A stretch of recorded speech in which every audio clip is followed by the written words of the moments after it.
Dear Nola, back in January, you guys saved my NBA career. You made the trade for me, made me the starting point guard, through all the ups and through all the downs. You guys have made my rookie year special. But this story is incomplete. We made the NBA playoffs, and now we have to thank you guys by putting on a show. So I encourage you guys to come out to games 3 and 4, and possibly 6, at the Smoothie King Center. We're facing off against my old team, the LA Lakers. And while we're undefeated, we're overconfident. And with you guys' help, we fully expect to be there at the end, competing for a championship. The NBA playoffs start on April 15th. Into the city, go Pels. It's playoff time, and for a rookie, I didn't know what to expect. So around this time of year, I was relying heavily on my vets, CJ, BI, and Coach Willie Green. We won Game 82 against the Minnesota Timberwolves to secure our spot as the 6th seed, so we had to get our game together before we hit the road to face the LA Lakers, a place I'm very familiar with. And while I'm not one to hold grudges, this series meant a lot to me. Look, at this point y'all are familiar with my story. Got traded by the LA Lakers after getting drafted with the 17th pick. Barely got any playing time, spent time in the G League. When the Pelicans traded for me, I got a chance to start over fresh. And I've been thriving in my new role, whether that's coming off the bench or starting. And since CJ was still nursing the ankle sprain, I was going to be the starting point guard for a series against the Lakers. Not many people have faith in us. Matter of fact, I checked my phone after practice, and we didn't really garner much respect on Twitter. A lot of people believe that the Lakers just got too much veteran talent, and we're not ready. There's also people that believe I'm not ready to be the starting point guard for a championship team. And all the hate really just added fuel to the fire, and I'm burning. So much so that before we had to take off to LA, I decided to call the guys up, and we ran some runs to get our chemistry together. Look, CJ was coming off an injury still, so it was important that I got chemistry up with the guys heading to the playoffs. The Lakers were a veteran team, so it was important that I had my chemistry with my vets and my young guys accordingly. So it was me, JV, and my youngin' Jordan Hawkins against BI, Zion, and CJ. And even though I was the one that called the guys up, the vets were locked in and came and gave buckets out. CJ, BI, we already know what they could do on the basketball court. Natural buckets. And even though CJ was battling an injury, he was working his way back. It was only a matter of time before he crept back in the starting lineup. And that's why it was important for me to set the tone. I was going to be the starter for at least 2 games in this series until CJ was ready to come back. And then who knows? But if I made a good impression on the coaching staff, I might stay in the starting lineup. So this little late run was personal to me. Even though Zion was locking me up, I knew if I got CJ on me, I was going to take advantage. Then it hit me. D'Angelo Russell was going to be guarding me for most of this series, and CJ and him were about the same size. So if I could take it to CJ, I for sure could take it to D'Lo. And I felt like whenever Zion switched on me, it was equivalent to LeBron guarding me. So when that was the case, I'll find my open shooter. And my boy J Hawk was really the Ray Allen of this generation. I felt like he had big things coming, and I was hyped. And for me, my bag was getting deeper and deeper by the day. Y'all remember when I couldn't hit a jump shot to save my life? Things changed, don't they? Everybody look good, man, and I'm excited. Look, despite what the world thinks, I think we're ready to go. The Lakers got vets, so do we. The Lakers got scorers, so do we. Then it registered to me. I'm the X factor. Depending on how I play, could be determined how the series will go. And if I'm knocking down my jump shot, LA might be in trouble. Later that night, after the runs, we'll board the team plane and take off to LA. My playoff journey awaits me. I'm not sure what's in store, but I know one thing. The playoffs are where legends are made, for better, for worse. And I ask myself, what will my legacy be?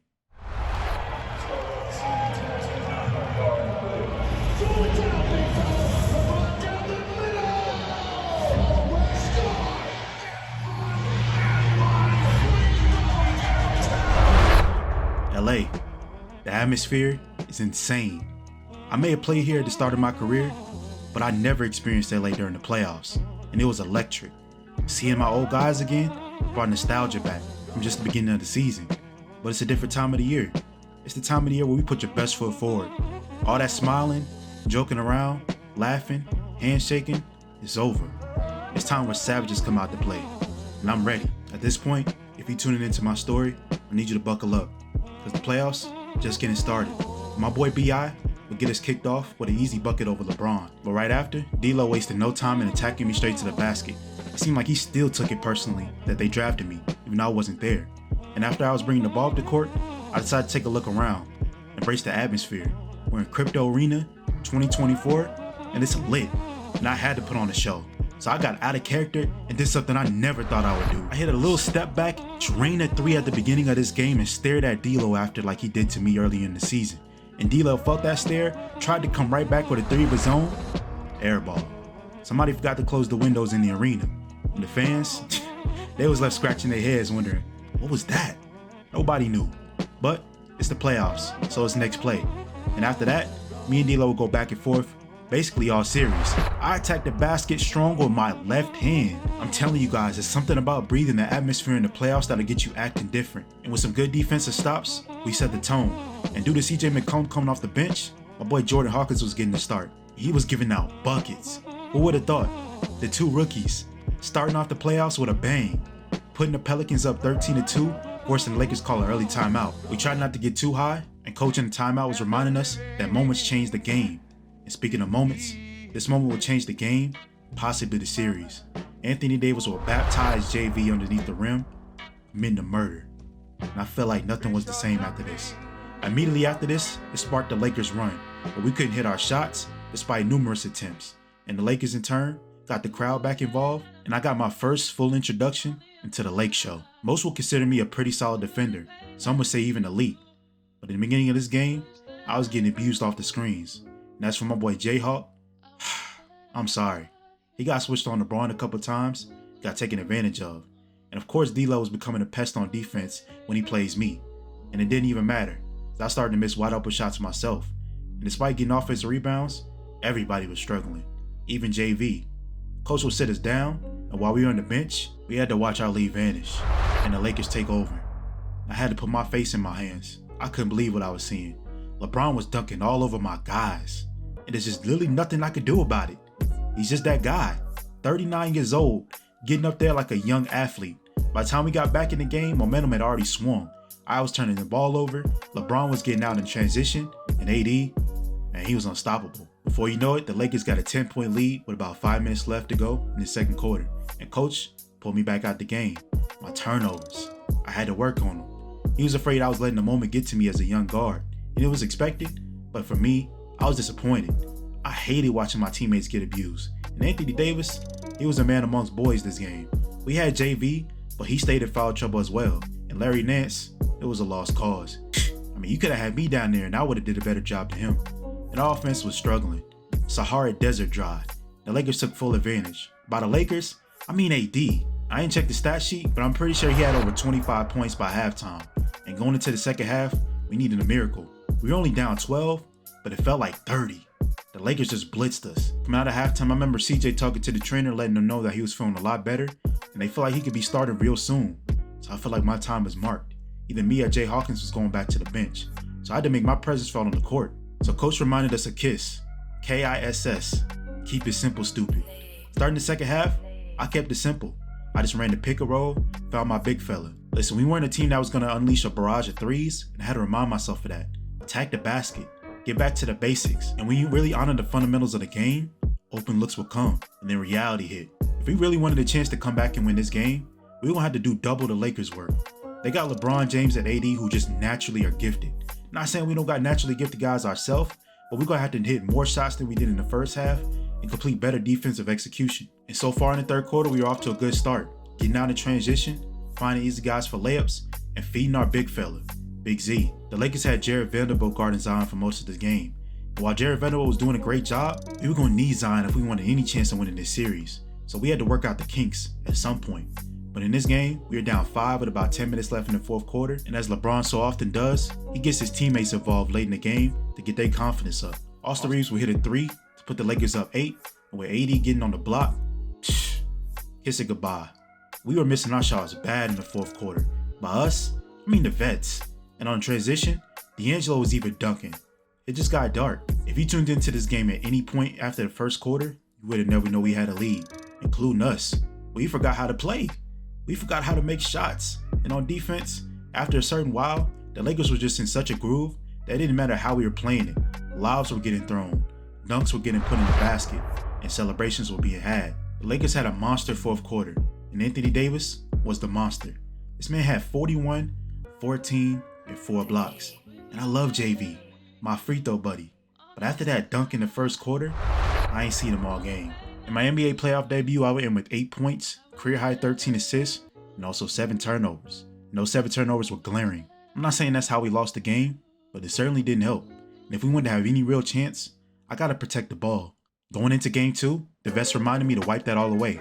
Start fresh. And even though my dog got murdered, I had a lot of respect for JV. He came back to the grind. He was helping me out with my free throws. And as for me, I had a chance to still make a name for myself in game 2. Listen, we lost the first one, but all we really need to do is steal one on the road. And we got a chance to do that in game 2. And I'm ready. It's game time. And right before the game, news broke that CJ will be getting the start. But I'm not coming off the bench. Coach saw enough of me to keep me out there as the starting point guard, and instead, he will bring my boy J-Hawk off the bench. And me and CJ will be in the backcourt starting for the first time ever. And opening the game up, we made it a point to get CJ going early. We knew how important that would be to his rhythm, and we were going to need him later on in the game. But unlike last game, the Lakers came ready to go. And I don't know if that was good or bad.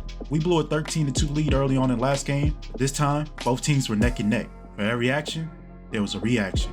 For every bucket given, there was a bucket returned. And I had a calm start to this game, and D'Lo noticed that, and he decided to get in my head. As a veteran, he knew he would draw the call faster than a rookie. Man, I was just trying to initiate the offense. Bro got close to me and started flopping. But the refs, they didn't see it that way.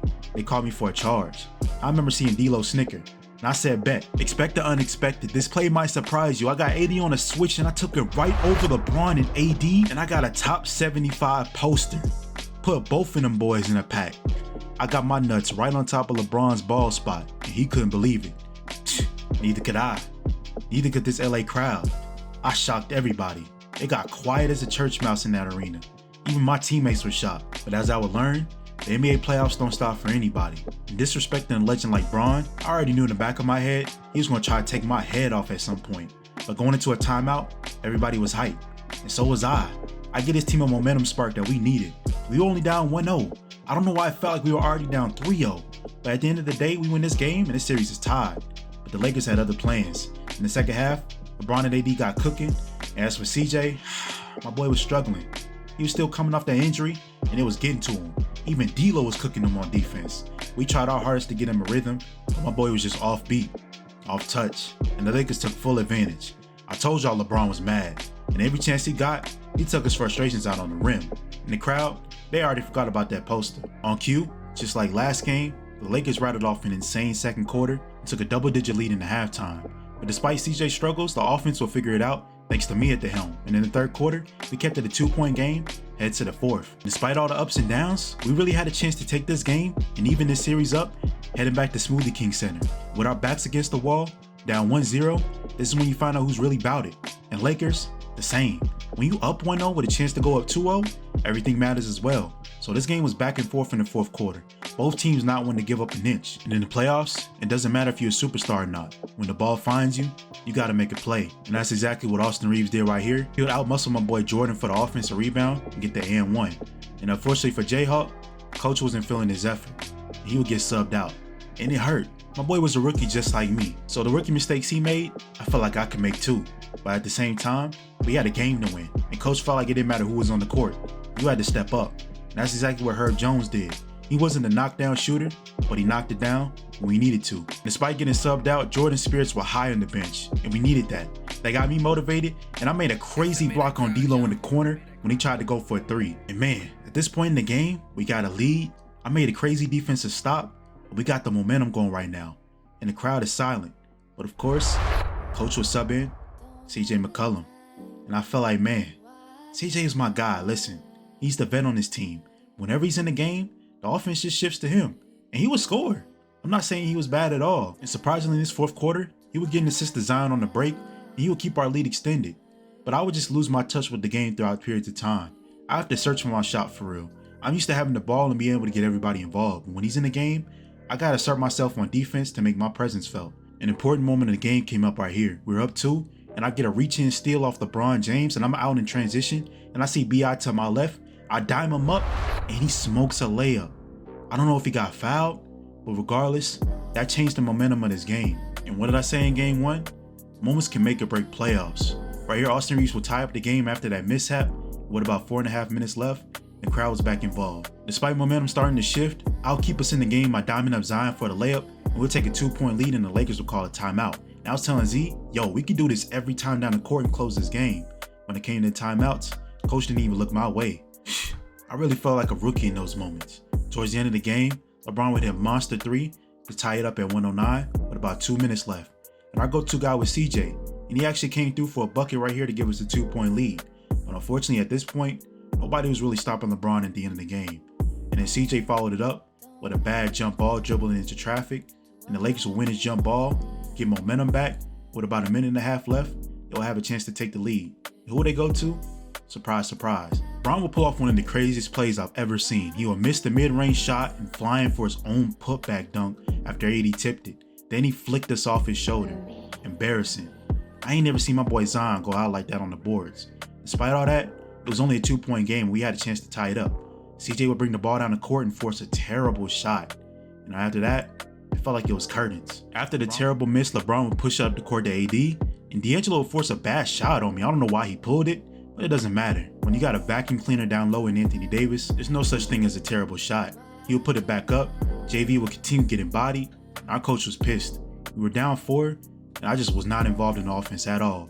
CJ would make this shot right here to cut it to a 2-point game in traffic, and it was still enough time for us to force a 2-for-1. But LeBron would continue to take matters into his own hands, giving Brandon Ingram a little shove, and Brandon Ingram was pissed. He threw the ball at me like I was the ref. In a moment I didn't know why, but looking at the replay, he did catch a little forearm to the midsection, and the refs didn't even see it. But at the same time, CJ McCollum was throwing up terrible shots down the stretch.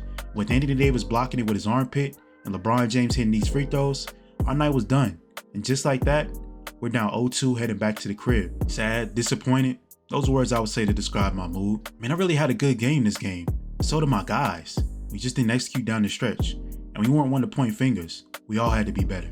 So going into game 3, we had to figure out how to stop the Lakers' momentum, because no matter what, we cannot go down 0-3. Game 3, we're back in the city. I finally got my hair done, got my twist, got my beard shaved, and I'm feeling good. Listen, the first 2 games did not go how we wanted it to. But at the end of the day, we got a chance to win both games at home and even this series up. And the city was going to be rocking. I already know everybody was popping out the Smoothie King Center. So in practice, everybody had a newfound sense of urgency. Coaches reminded us, at the end of the day, we were the underseed and we weren't expected to win the first 2 games. But we got to protect our home court and win these next 2 games like our life depends on it. For some, it kind of does. From CJ down to the last man on the team, everybody was dialed in at practice. And as for me, I had everybody rocking and rolling, and I had a newfound sense of energy myself. The coaches have been talking to me all throughout practices and in between games, reminding me not to take this match way too personal. I had really good moments, but there were times where I felt like I was forcing the ball calls and turnovers, trying to make the Superman play. And they were right. There's no one man to blame for a 0-2 deficit, unless you want to blame LeBron James or Anthony Davis. But at the end of the day, we got a chance to make it right in front of our home crowd. And I was excited. No more nervousness. I expect to go out and be great. And it starts in game 3. Beautiful night in the city. Perfect day for basketball. And everybody was locked in. But before the game, something surprising happened. Me and CJ were chopping it up in the tunnel. It was only our second game starting together, and we had to get our chemistry up. And I asked him for advice in the playoffs, and he gave it to me. And I felt like this had the mix in being a great game. We knew it lied on the other side, but we felt like what we had was way more than enough. And with the energy from the home crowd, I couldn't wait to get things started. I felt like I was having a solid series. Turnovers were my main issue, and that could be fixed. A lot of that was due to nerves, tension, and just being a straight up rookie. At the end of the day, we got a job to do, and we're expected to win at home. One thing I didn't tell you guys was during practice, coach informed me that he'll be putting me on LeBron James throughout times in this game. And it's one thing to hear it during practice, but to be in the actual game standing next to him, completely different. But no matter who I was guarding, it was important that we got up to a good start. So we tried to beat Zion again, but this man Jared Vanderbilt had Zion on clamps, and with AD coming over for the help block, D'Angelo Russell would get the scoring started with a transition 3. But instead of letting the Lakers gain momentum, Austin Reeves would switch on me and I would be aggressive, backing him down and knowing I was stronger than him and finishing right over him. And early on in this game, I made my presence felt. Anytime I saw Austin Reeves on me, or anybody for that matter, we attacked him. He picked up early foul trouble, and I got myself an early free throw off of and one. Listen, we all know how those first 2 games went, and I wasn't about to sit around and wait for us to get momentum. I had to set the tone myself. I mean, when you down 0-2, you don't got time to wait around for anybody. So I decided to take matters into my own hands, and my jump shot was looking crazy good. All the work I was putting in shooting shots in between games has really been paying off, and my confidence is at a really extreme high right now. And I tried to carry that over into the defensive side, but these screens were killing me. LeBron was abusing me and my rookie mindset off the pick and rolls and taking me straight to the basket. And I tried to play it off every time. This man was so locked in to be 39 years old. And unfortunately, after I got off to a great start, the Lakers decided to switch it up and put Jared Vanderbilt on me. And that felt like I just got arrested. This man had me incarcerated. in jail. So I tried to get others involved early on, and thankfully Zion got a switch and took advantage. Coach had to take me out the game. I was struggling, and I was tired. On one end, I'm guarding a brick wall and LeBron James. On the other end, I'm getting guarded by a brick wall and Jared Vanderbilt. But despite that, in the second quarter, it was a 3-point game. Things were back and forth, but to be honest, this is deja vu. Every game has been close, but unlike the other games, I can't even get going no more. With my absence on offense, if there was ever a play to encapsulate our season and the way we've been playing, it was this one. CJ would miss a wide open mid-range shot, and after 4 offensive rebounds, maybe even 5, this man JV was missing every single layup, and to cap it off, CJ would miss a wide open 3 off the kickout. Despite all that, I was still in the game trying to keep locked in, but it was hard to be locked in when I was locked up. Y'all may think I'm joking. This man Jared Vanderbilt had me in the corner like I was in timeout, and CJ McCollum was doing his best Franklin Saint impression, brick by brick. I had to watch him build this house. The most surprising thing was the fans didn't boo, and the coaches didn't sub him out. I feel like if I did that, I'll be first thing on the bench. But I guess that's the leeway you get when you're a veteran. We're still in the later stages of the second quarter, and I'm still locked up. I didn't know my sentence was this long. This man Vanderbilt forced me into a shot clock violation, and I remember hearing some fans frustrated, but I'm like, what do y'all want me to do? This man is locking me up. But thankfully, my teammates were there to save me. They'll be stepping in on defense, and then Jordan Hawkins will come off the bench, sparking. Me and Jay were the only rookies on his team, so our chemistry was through the roof. And after I found him for the 3, he returned the favor, and I knocked down mine. And would you know it, we were only down 1 point with 2 minutes left in the second quarter, and we had some momentum. But here come the momentum snatchers, AD and Bron. They were playing at an all-world level this series, but I couldn't let that get to my head. So on the next possession, I came back and hit a 3 of my own, a 3 I would never take. But in this game, in this playoffs, everything goes. And I decided to really press up on Bron and set the tone. My boy Jay Hawkins was setting the tone himself, and the fans appreciated it. Both the rookies getting involved and making good plays. And after being on the bench to close out the third quarter, we were only down 1 point, and coach sent me to the scores table so I could check in at the start of the fourth. The biggest quarter of our lives was on the horizon. With LeBron getting some rest, it was important that we came off to a good start in the fourth. There was one problem. AD was still on the court. And thanks to him, the Lakers maintained a 3-point lead, and by the time LeBron came back on the court, it was my assignment to shut him down for the fourth quarter. Laughable. This man hit a post fadeaway, and the crowd immediately got nervous. Bro, we were down 0-2, and we had a solid game. And once again in the fourth quarter, we found ourselves behind the 8 ball, watching LeBron and AD go crazy. But unfortunately, I wasn't watching. I was involved in the action. LeBron was scoring over me at will, and the fans had to hide their faces. Disturbed, disgusted. I was so tired, nothing was going on offense. My legs were going. Imagine somebody shoving a cinder block at your legs for about 20 minutes straight. That's what it felt like getting backed down by LeBron James. Not to mention the embarrassment. This man was fading over me and Zion, and no matter how high I jumped, the shot was just even higher. And despite only being down 10 points with 3.5 minutes left, I was on E. All of my energy was gone. And as if it wasn't already bad enough getting backed down by LeBron, Vanderbilt had me in 23-1 lockdown with no visitation. With him taking me out, the game became a 4-on-4 on offense, and CJ and the guys were not up to par. And LeBron would put the cherry on top by backing me down and shooting another post fadeaway over me, and suddenly everything just got foggy. And what was a beautiful season seemed like it was ending in nightmare fashion. I would lead a game, having a pretty solid performance. All that would matter, so I just let LeBron go the vintage and kill us off. They were up 3-0, but it felt like the world came to an end. I was just devastated. I could see all the memes and jokes getting off now. I knew not to check my phone after this game. The Lakers will go up 3-0, and they'll keep a business attitude. And for us, we were all looking at each other wondering if we had what it took to avoid the sweep. We knew nobody believed in us. We had to believe in ourselves and in each other. With Game 4 on the horizon, we had to treat this like a 0-0, and we had one job: win this game and not get swept. Game 4. 3-0 series lead for the Lakers, and for us, that's our last chance at redemption. The city's looking to us to show some backbone. The Lakers have came in here and dominated. Whether the scoreboard indicates it or not, the fourth quarters have not gone our way. As I was getting called for the starting introduction, I had to realize something. I may be a rookie, but I got a chance to make my legacy start now, in the playoffs. And I can't get swept, so I gotta give it everything that I got. Me and the guys, we gotta dig deeper than we ever dug. Look, everybody's healthy, we got no excuses. And as for coach, his job might be on the line. And this is a position I've never been in before in my life. But at the end of the day, this is what I signed up for. This is a part of that dream, the NBA life, right?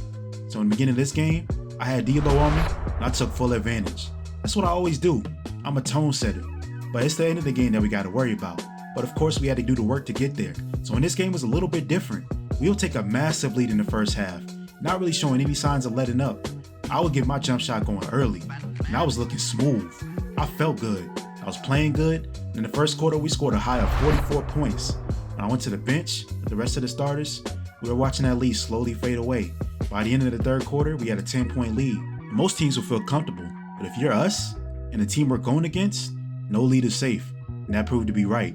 D-Lo will keep the Lakers involved in this game, and the lead will be 3 towards the end of the third quarter. Momentum starting to shift once again. Things got tense in the huddle and the timeout, so much so that B.I. even raised his voice and started yelling back at Coach. And when he stood up, my heart almost jumped out my chest. I ain't never seen B.I. this upset, and it stuck with me. I ain't want to let the guys down, whether I love them or not. CJ, Zion, JV, B.I., these were my vets. They helped ease me into the NBA life, and I would do anything to see them not get swept. But at the end of the day, your shot's not falling. It's only so much your teammates can do to help. And with Brandon Ingram having one of the worst games of his career, the Lakers snatched all momentum back at the end of the third quarter and made this a close game. And B.I., he still struggled. Wide open or not, nothing was falling. And at the end of the third quarter, we needed all momentum we can get. Reeves would try to tie the game right here with a 3 while he missed it. Who else is there to clean up? Anthony Davis. 1-point game on the horizon. I would turn the ball over right here on offense, trying to do way too much and throw a lob to Zion. It was a struggle. The Lakers would score, and there goes another lead blown. Depressing. At the end of the day, we had to save our season. It was only a 1-possession game going into the fourth quarter, and we got Anthony Davis beating his chest like a zesty gorilla. But he was dominating on both sides of the ball. And to compound matters, Brandon Ingram will get a legal screen, and this night just went from bad to worse. It seemed like the world was caving in. The Lakers had all the momentum once again going into the fourth quarter, but who else came through off the bench and saved us? Jordan Hawkins, we had a buzzer-beating 3 to tie the game back up and lift our spirits. Going into the fourth quarter, the Lakers would keep momentum going. They would take an 11-point lead after this Austin Reeves 3, and with about 6 minutes left, we had to score. I'll go to Zion, he would miss. Bro has kind of been MIA this whole series. And for the Lakers, all the role players are doing their job, even Trey Murphy.